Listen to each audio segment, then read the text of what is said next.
going to continue testing for as long as we have the supplies and as long as people are sick. QuickMed Urgent Care says the COVID-19 testing is costing them, but it plans to keep going as long as it can.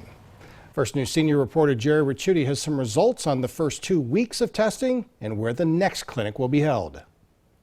Although up to a quarter of the 1,100 people tested so far for the coronavirus at 2 drive-through clinics and an urgent care facility in Liberty have come back positive, organizers of the clinics aren't surprised. We're basically testing people who have the typical symptoms that we are seeing for those that are presenting with positive coronavirus tests. Lena Esmail is CEO of the QuickMed centers, which are running the testing sites. She tells me she's tripled her staff to handle the extra patient load, while employees with 10 healthcare labs in Poland have been working until late each night, analyzing the swabs. And it does far exceed what we're charging.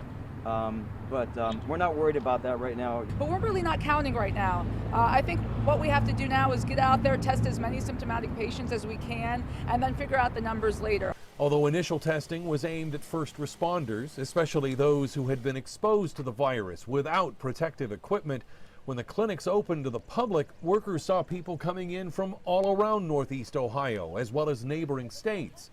Next week's clinic will be at Firestone Park in Columbiana, and Morantis is now talking with officials in Trumbull County as well as local nursing homes. Right now we're also able to get additional supplies, which will allow us to continue to go testing.